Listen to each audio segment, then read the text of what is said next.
why it's hard to set boundaries.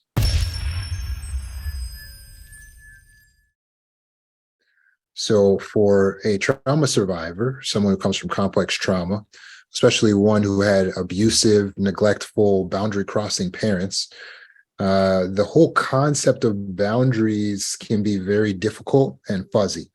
To know how to set boundaries with people in order to keep yourself safe, to know how to express those boundaries, to know when, how, where to create the boundaries. All of that can be very, very fuzzy and difficult for a survivor to grasp. One of the reasons is because you may have been raised by and trained by boundary crossers. If you think about what trauma is at its very essence, at the very core, trauma is a violation of the self. It's a violation of the boundaries. So any trauma you can think of, there was some sort of violation of your values that you either witnessed or experienced. And so it is a crossing of the boundaries. So if you grow up in an environment where you have a boundary crossing parent, it's like growing up behind enemy lines as a prisoner of war. And so these boundary crossing parents are constantly violating you and violating your values and violating your boundaries. And it can be so extreme that you can actually lose touch of what your values are because you find yourself trying to please and bend and appease them just to survive that household and that environment. There's so much toxicity around you that you may have developed hardened boundaries or extremely loose boundaries so that you could avoid feeling constantly violated. Furthermore, these parents teach you that it's inappropriate to set boundaries for them. Of course, I can see you naked. I'm your mom. Of course, I can walk in your room. I'm your father. Hey, I paid for that, so that belongs to me. And it's like you have no space, no privacy, nothing that is yours, nothing that is sacred. And so just the very concept of setting boundaries may have been totally inappropriate in the household you grew up in, especially if you're dealing with an egopathic and what's called a narcissistic parent. So now you're in the real world as an adult, and you have to figure out how to use the old survival skills to be able to continue to thrive here in this world you live in. But suddenly it's very difficult because you may have learned to please, to appease, to capitulate to the demands of the bullies in your household. But now that you're doing that at work, you feel yourself getting taken advantage of. Now that you're doing that in relationships where you show up and you do everything and you do the most, but they do the absolute least for you, and they just neglect you and they just ghost you and abuse you and use you and leave you and cheat on you and lie to you. Well, what sort of environment does that create now? It's an unsustainable environment, right? You can't keep the relationship going like that because you're getting depleted. You're putting all the energy out, and it's like an energy circuit or an electrical circuit that doesn't have a loop to it. All the energy is just getting expended and you're getting nothing put back into you. And so these relationships become unsustainable. These situations become untenable. And we find ourselves lost, depleted, near death, violated. Because why? Because we don't know how to set boundaries. And even if we've set them, we don't know how to enforce them. But tonight we're going to be talking about why it is so hard to be able to set those boundaries. And there's a number of reasons that is. And Betty really helped me to see what some of these reasons are. And she messaged me and said, look, some of the reasons why people aren't able to set these boundaries are the false beliefs that they may be having. It has to do with the way they're raised, their fear of reactivity, the manipulation, fear of hurting someone, culture, right? All these different things play a part in why someone may have difficulty setting the boundaries. So if you look at your own situation, if you're someone who has struggled a little bit with being able to be firm, stand up, assert the self, set your boundaries, can you recognize in yourself maybe some false beliefs If we go into the thoughts, into the energy field of the mind, you may be holding on to some concepts that are to your detriment. These would be bad energy. If you go into the energy field of the mind, you may find that you're holding on to some thoughts that are to your detriment, that are bad energy. Now, they may have worked for you at a time when you were a child. These may have been the very things that your parents taught you, but they're not working for you anymore. For instance, it's selfish to say no. Many trauma survivors feel that if they were to say no or to tell someone that they couldn't do something, that would be selfish, and therefore they would feel guilty for saying no to someone or pushing back on someone and not appeasing them and not pleasing them and doing whatever it is that they want to do. Or how about this belief? I should always put others first. Some people, because of the way they were raised, their culture, the climate, the religion, felt that the only way to move forward in a relationship, the only way to present your best self is to make yourself unimportant and to put others first. So you should always give your sibling the bigger slice. You should always worry about how your mom and dad are feeling and do everything for them all the time. Prioritizing other people's needs over your own. And so now that I come on here and I say it was time to set boundaries, you could be saying, I'm supposed to put other people first, I thought. Or how about this belief? I don't want to hurt anyone else's feelings. I feel like it makes me uncomfortable to set boundaries because that might upset or disappoint someone else, and that could hurt their feelings. Or how about this belief? If I set boundaries, people are going to think I'm difficult or uncooperative. Or how about this one? I'm responsible for other people's happiness. So you feel like you need to sacrifice yourself, sacrifice your own needs, sacrifice your own desires to keep other people happy. Some people have this belief. Well, if I set boundaries, people will think I'm difficult and uncooperative. And so you're concerned that if you don't go along with what others are saying, especially like in a work environment, you're going to get a reputation of being difficult and uncooperative, not a team player. And some have the belief it's up to me to keep the peace. And so they believe that what they need to do is everything possible in order to make sure everyone is happy, okay, and everything is peaceful. So do you recognize yourself in some of these ideas, some of these beliefs? What we want to do at the very core of healing from emotional trauma is overturning any beliefs that are to our detriment, changing the way we think, and changing the behavior. For any of the therapists on the line, I call these the 3 B's: beliefs, bias, behavior. When you can help your clients to overcome their old beliefs, their old bias, that's the way of thinking, and change their behavior, they will actually overcome the mental illness altogether. They'll transcend it because the illness is in the false belief, the maladaptive way of thinking, and the maladaptive behavior. So remember those 3 B's. Now, for all of us here on the call, let's look at these beliefs and let's see if we can update them. If you might be having these beliefs that are holding you back from being able to set boundaries, such as it's selfish to say no. It's selfish to say no. So you feel that you would be guilty of being a selfish person if you were to say no to someone else's request. However, isn't it important to remember that setting boundaries is not selfish, but is a healthy act of self-care and self-preservation? So what's really the difference between something that's truly selfish and something that's self-care, that's good, like self-preservation?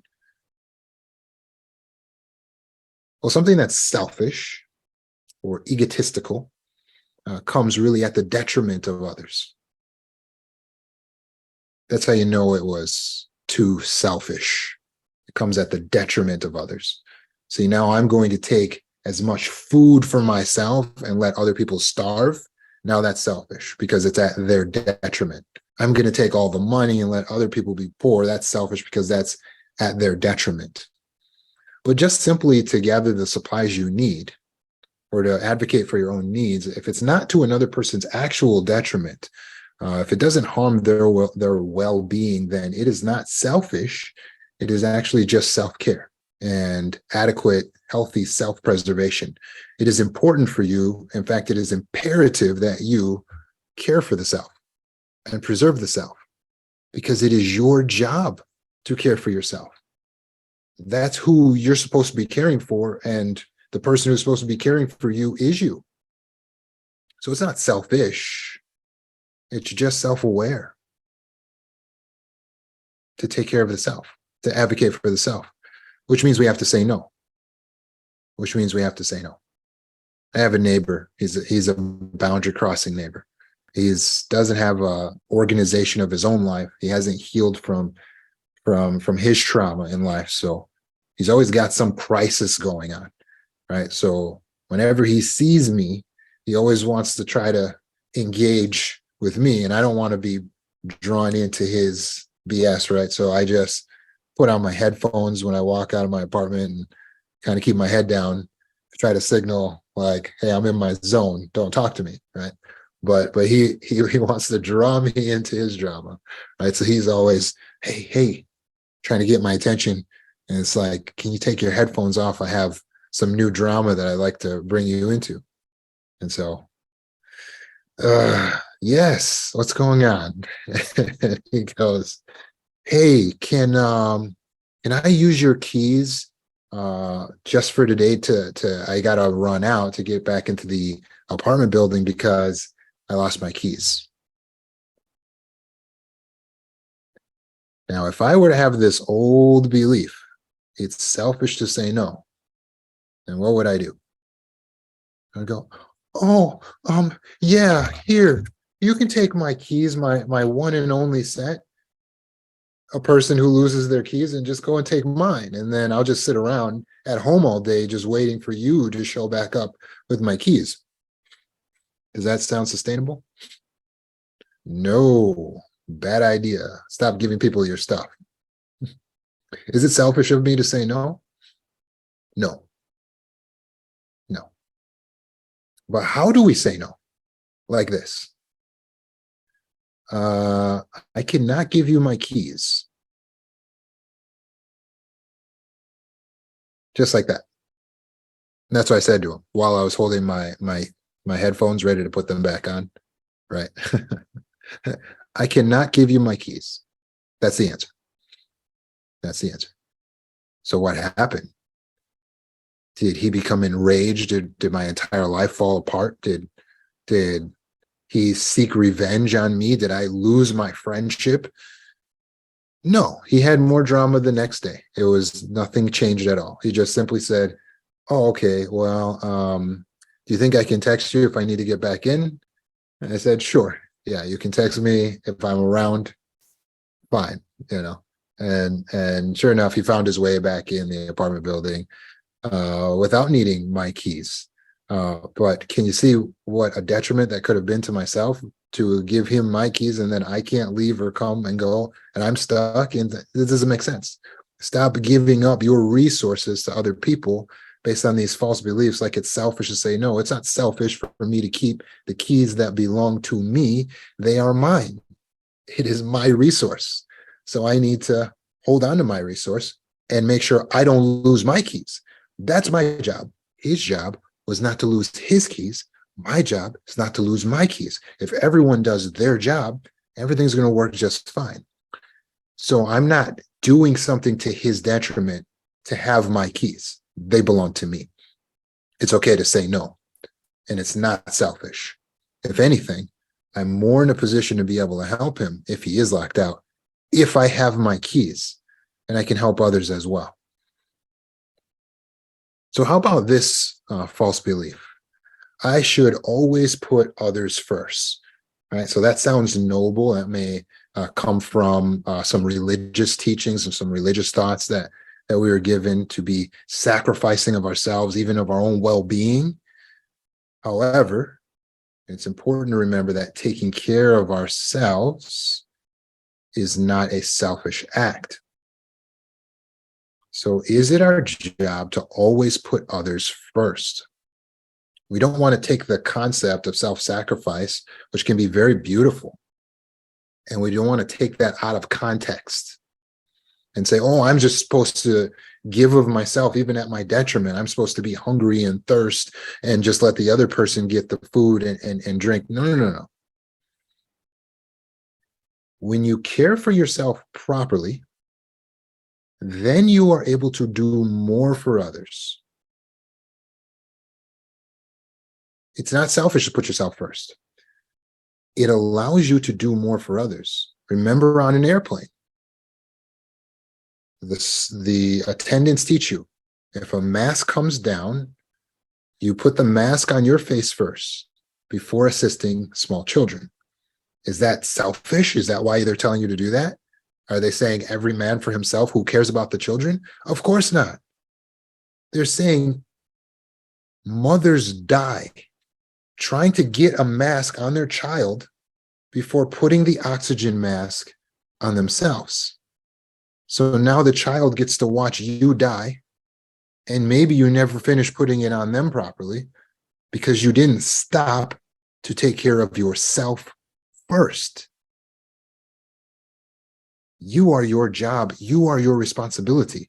You can't help anyone if you're not alive, or you're not healthy, or you don't have your well-being and your mental fortitude and peace. So care for yourself. Put the mask on yourself first so that you can help everyone. So put others first? No, put others as equal to yourself in value, but your primary responsibility, meaning the first thing you do, is care for the self. Does that make sense? Love thy neighbor as you love yourself. Meaning you don't know how to love the neighbor properly if you don't know how to love yourself first. Care for your needs.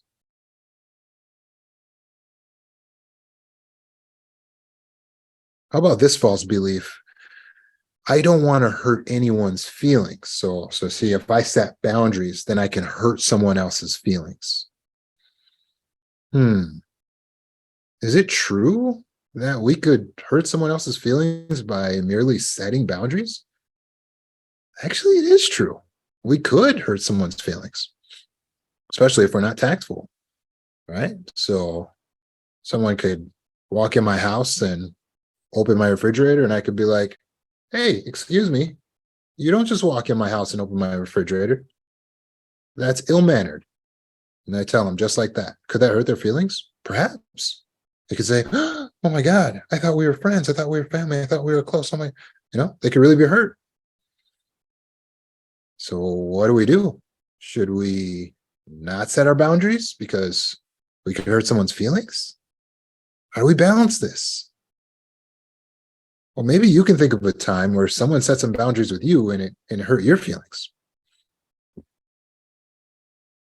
When you look back at them setting those boundaries and your feelings being hurt, do you feel like they were in the wrong to set boundaries and to express them to you?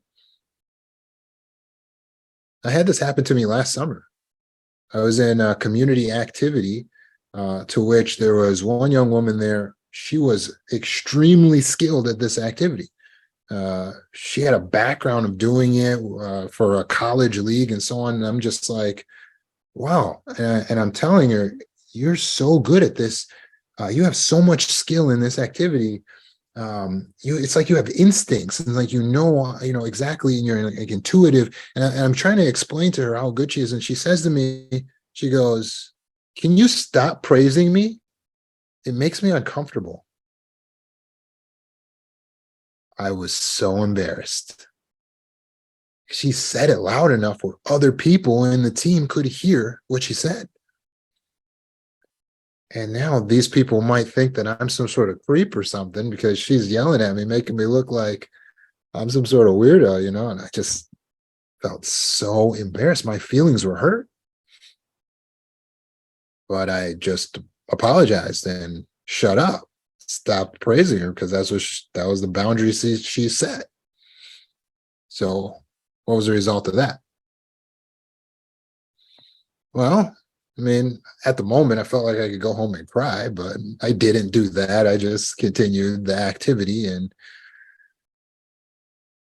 from then on, for the rest of the summer up until today, she remains cordial and very friendly, very kind to me. And I am very careful not to overpraise her. So, what's the result? Well, there's no negative result. Yeah, my feelings were hurt for a moment. I can still feel the sting. But sometimes people need to feel the sting a little bit so that they understand that there's a boundary. The boundary is a wall. So if you run smack up into somebody's wall, it might have been innocent. I certainly didn't mean any harm. But now I know there's a boundary there, which means now I know how to treat her, which means now she can actually stand being around me, which is probably why we have a relationship that is cordial still today. Did you catch that? It is by setting the boundary, regardless of the fact that it may have hurt my feelings, that I know how to act around her so that she can stand being around me. When we fail to set the boundary because we're so afraid we're going to hurt the person's feelings, what about our feelings? And so now we're not feeling safe around that person. We don't feel that person is pleasant to be around, and we don't stand up for ourselves. And so we hate being around that person. And that person is going on and they keep re-violating us, either one, because they feel we're weak, or two, it's just innocent because they don't know that it's violating our boundary. And so they keep violating and keep violating, and we hate them and we hate them and we resent them and we despise them. And then we either explode or we ghost them, and they don't understand what happened. Why? Because we never expressed the boundary. We never asserted ourselves. At the end of the day, I was happy that she told me where the wall was, where the line was. I was happy. Any healthy person that you express yourself to is ultimately going to be grateful, even if it did hurt their feelings or embarrass them. They're ultimately going to be grateful that they know what they need to do in order to continue to have a relationship with you. They don't want to lose you. So express your boundaries. We can be tactful. We don't need to purposely embarrass someone, but don't allow the concern for what their feelings might be to become the primary factor deciding whether you express yourself or not. You ultimately have the primary responsibility of caring for the self, caring for your needs and your well-being. It's your job to let people know where the line is. Otherwise, you don't give them the opportunity to continue to have a relationship with you. They have no chance of being your friend, of being likable to you, if you don't tell them where the line is, if you don't express your boundaries. How about this thought? If I set boundaries, people will think I'm difficult and uncooperative. The reality is, the most difficult people are not the ones who express a limitation or a boundary. The most difficult people are the ones who don't say anything at all. Those are the ones who are really difficult. And then one day they disappear out of the program, they drop the job, they ghost the relationship, and you don't know what happened because they never said anything. Don't be difficult. That's difficult. Someone who just never says anything, you never just say, hey, this is how I feel, this is where I stand. That is problematic. Don't do that. Cooperation is co-op. It's working with one another. We only do that through communication. Communication is expressing the boundaries. So let's let go of those old beliefs. What about I'm responsible for other people's happiness? No, you are not. It's just a false belief all around. The reason is because you cannot be responsible for someone else's happiness because you cannot make someone else happy. The only person you can make happy is yourself. And so that's why you're expressing your boundary. And that informs them, that empowers them with the information they need to make themselves happy, to decide if they want to continue to work with you after understanding this boundary, or if they want to leave this relationship. So empower people with the truth, and that will allow them to make themselves truly happy. What about fear of reactivity? Fearing the retaliation, fearing what's going to happen. Ultimately, this comes from an old belief that by not expressing our boundaries, we keep ourselves safe. But that is just untrue. The reality is that the safest you can be is facing the confrontation, having the confrontations, and setting boundaries, expressing yourself. That's what actually makes you safe. Because that's how you inform other people where the line is. When you try to avoid any confrontation, any assertion of the self, you're the least safe. It doesn't keep you safe. When you're so afraid of what their reaction is going to be that you don't speak up, well, then they continue to violate you. So you're not safe. And they either do it because you appear to be weak, or they're doing it innocently because you never told them where the boundary was or what it is that they're doing wrong. So expressing yourself keeps you safe. So let's change our beliefs. Let's change away those old beliefs. Let's bring in the new beliefs, and then let's find evidence to support those new beliefs. Narcissists use manipulation to try to get us to move off of setting boundaries, right? So they might use gaslighting to trivialize your experience or what you're saying. They might use guilt tripping, right? They might use love bombing. So they try to make everything seem really nice and wonderful between you guys. And then that way you won't put up any boundaries. Or they try to use just straight intimidation to keep you from asserting your boundaries, from doing what's good for you. Remember the basis, the reason that these narcissists and these abusers are trying to get you not to set boundaries is because the boundaries, while keeping you healthy, will limit what they can take from you. Boundaries are rules, limitations that you impose, that you create. You have resources, and the narcissists want your resources.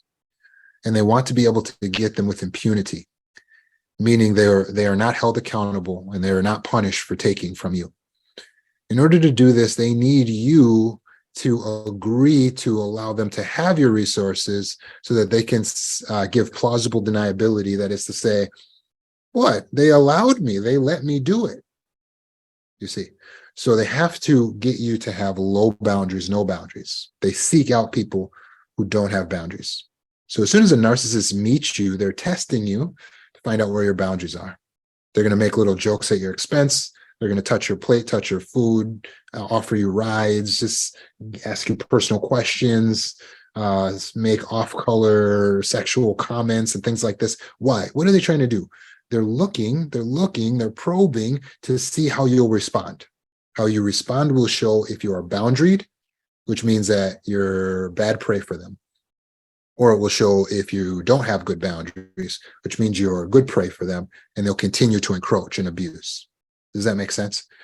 So the more boundaried and assertive you are from the very first time you meet people, to let them know, hey, no, no, that's mine, that's mine, that's mine, that's mine. And you establish, here's where I stand. I don't like this. I don't like that.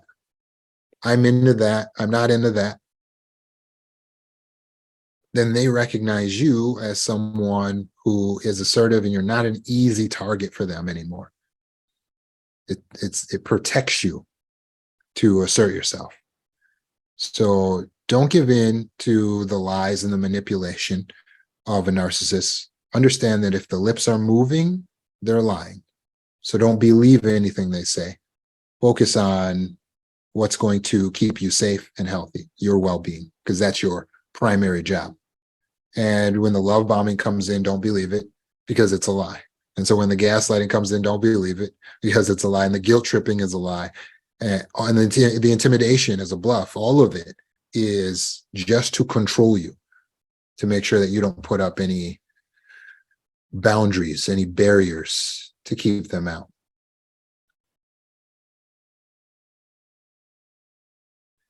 Sometimes we're afraid to set up our boundaries because we have legitimate fear of hurting someone.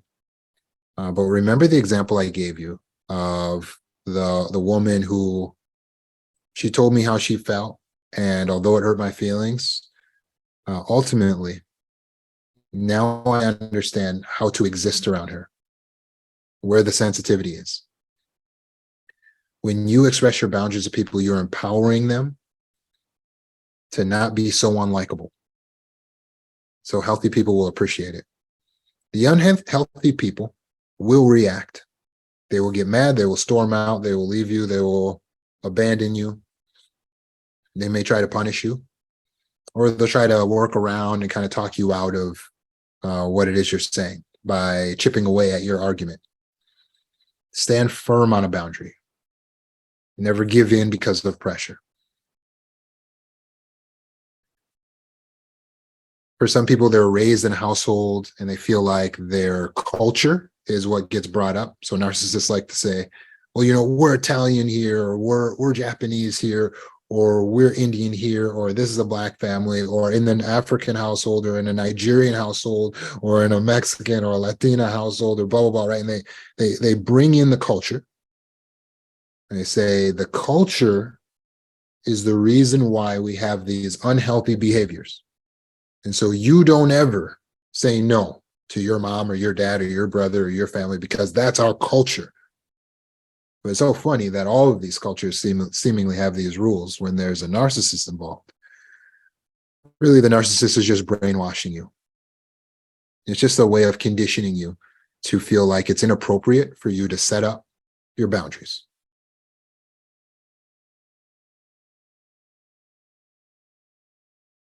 So if someone tries to use culture against you, remember that a culture is an environment that's created and passed down to future generations by the past generations. So you get to decide what the future culture will be. You're creating the culture of the future.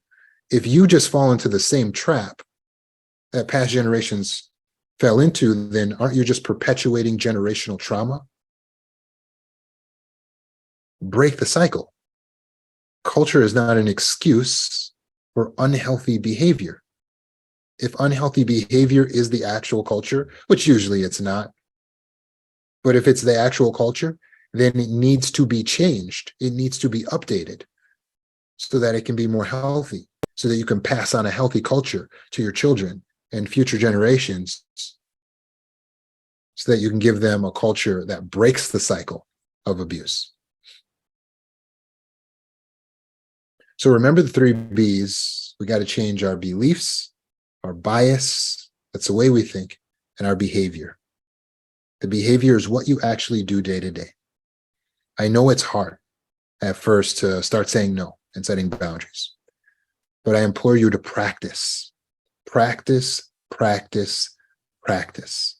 The boldness I have to let people know that I'm not going to do something for them, or that I'm setting a limitation, it comes from years of talking directly to people and telling them no, and seeing that I'm still safe and I'm actually better off for having communicated that way. The subconscious takes a snapshot of this data, and then it decides how you're going to feel in these situations. The trauma of your subconscious mind is telling you that it's not safe to set boundaries. You're not going to overturn that by not setting boundaries. You only overturn it by going out and practicing the skills of assertiveness, asserting the self, and standing up for the self.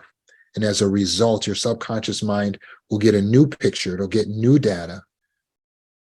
It'll learn a new story, which will relieve you of the guilt and the fear that you feel around boundaries.